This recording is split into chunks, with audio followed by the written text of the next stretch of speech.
الرحمن الرحيم الحمد لله رب العالمين والصلاة والسلام على رسول الله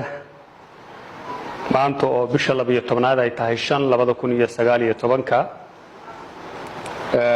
waxaanu isugu nimid sidii caadada inoo ahayd shirkii toddobaadkiiba mar la qabto khamiislaha ahaa oo isugu imanayeen golaha wasiirada dawladda Koonfur Galbeed Soomaaliya waxaana maanta shir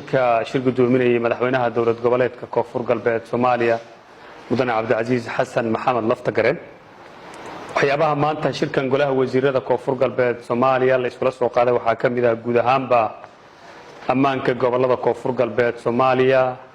arrimaha fatahaadaha oo aan ognahay in roobabkii ka da'ay gobolada Koonfur Galbeed iyo Soomaaliya oo dhanba ay dhibaatooyin geysteen toddobaadyadii la soo dhaafay sidoo kalena arrimaha isu furka jidadka gobolada Koonfur Galbeed Soomaaliya iyo halka ay marayso dhismaha maamul magacaabida degmooyinka Koonfur Galbeed Soomaaliya iyadoo isbedelna laga filanayo degmooyinka Koonfur Galbeed Soomaaliya qaarkood in sida ugu dhaqsiyaha badan golo deegaan loo dhiso madaxweynaha Koonfur Galbeed Soomaaliya warbixin guud wuxuu ka siiyay guud ahaanba golaha wasiirada safarkiisii uu ku tagay magaalada Muqdisho xarunta ummadda Soomaaliyeed iyo kulamo muhiim ah oo halkaas kula qaatay madaxda qaranka ra'iisul wasaaraha iyo madaxweynaha Jamhuuriyadda Federaalka Soomaaliyeed sidoo kalena wuxuu warbixin guud ka siiyay golaha wasiirada Koonfur Galbeed Soomaaliya safar uu ku tagay dalka walaalaha aynu nahay Djibouti isagoo kulamo badan la soo qaatay wufuud kala duwan oo halka joogta markii ugu dambeysana madaxweynaha Jamhuuriyadda Djibouti mudane Ismaaciil Cumar Geelle ay la kulmeen asaga iyo wafdigii uu hogaaminayay madaxweynaha Koonfur Galbeed Soomaaliya isagoo warbixin guudna ka siiyay guud ahaan xaaladda dalka Soomaaliya gaar ahaan gobolada Koonfur Galbeed Soomaaliya iyadoo dawladda Djibouti ay ballan qaaday sidii ay hore u hareer istaagi jirtay dadka Soomaaliyeed inay u hareer taagan tahay gaar ahaan gobolada Koonfur Galbeed Soomaaliya ay waxyaabo badan ay u soo ballan qaadeen inay ka caawin doonaan wasiirka wasaaradda amniga dawlad goboleedka Koonfur Galbeed Soomaaliya mudane Isaaq Cali Subag baa warbixin dheer halkaas ka soo jeediyay guud ahaanba amniga gobolada Koonfur Galbeed Soomaaliya toddobaadkii la soo dhaafay sidii uu ahaa iyo waxyaabaha horumarka u ah ciidamada kala duwan ee Soomaaliyeed kuwa Koonfur Galbeed iyo AMISOM howlgallo ay ka fuliyeen gobolada Koonfur Galbeed Soomaaliya isagoona tilmaamay in Allah uu naxariistay gudoomiyaha degmada Awdhiigle uu halka ku dhintay oo qarax ay u dhigeen nimankii gumaadka ummadda Soomaaliyeed oo la dagaalamay horumarka iyo dawladnimada Soomaaliyeed iyo haldoorka Soomaaliyeed inay maalin walba dhigooda ay daadiyaan iyadoo halkaasna tacsiye si guud loogu diray maamulka gobolka Shabeellada Hoose uu ka tirsanaa gudoomiyaha degmada gaar ahaan guud ahaan eheladii iyo qaraabadii uu ka geeriyoodna gaar ahaan sabir iyo iimaan ilaahay uu naga siiyo inaanay u istaagi doonin haday mid iyo laba dilaanba dawladnimada Soomaaliyeed gaar ahaan Koonfur Galbeed Soomaaliya sidoo kale wasiirka wasaaradda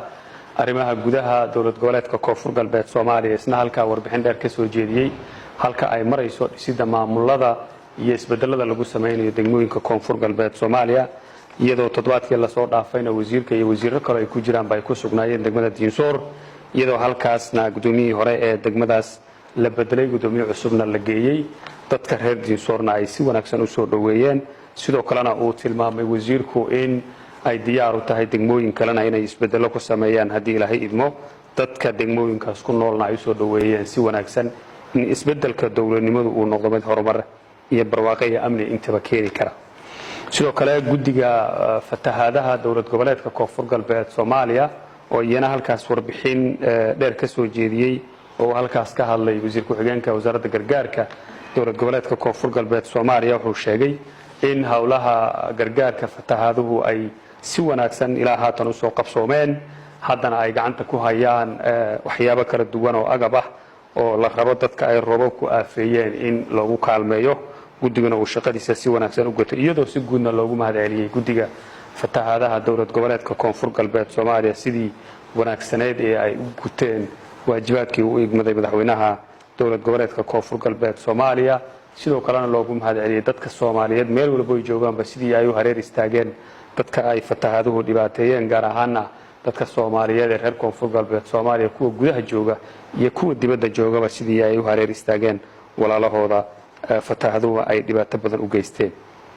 sidoo kale dowladda federaalka Soomaaliyeed waxay sheegtay maalintii taraato in la filan karo in guud ahaanba gobolada xeebaha Soomaaliya ay ka di'i doonaan roobab aad u culus oo laga yaabo inay dabaylo wataan digniinna ay soo saartay iyo qolada saadaasha hawada ama meteorologiga kuwa loo yaqaanaba ay yiraahdeen waxaan ka baqaynaa inay roobab adag ay ka da'aan geeyiga Soomaaliya gaar ahaan gobolada xeebaha ku yaalo in foojignaan badan la muujiyo gaar ahaan wax kale oo sheegeen in gobolada koonfur galbeed Soomaaliyana ay dhici karto in roobab aad u culus ay ka da'aan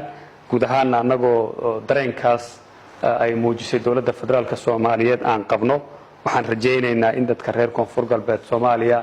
nimco kastaba nusqaan bay leedahay marka ay roobabkaas u curtaan oo dareemaan in foojignaan badan ay muujiyaan si hantidooda iyo naftooda ay badbaado badan ay u hesho guud ahaanba shirka golaha wasiirada dowlad goboleedka koonfur galbeed Soomaaliya waxaa looga hadlay inahaas iyo qodobo kale oo muhiim u ah dadka reer koonfur galbeed Soomaaliya amnigooda dhaqaalahooda iyo siyaasadooda iyo arrimaha bulshada intaba aad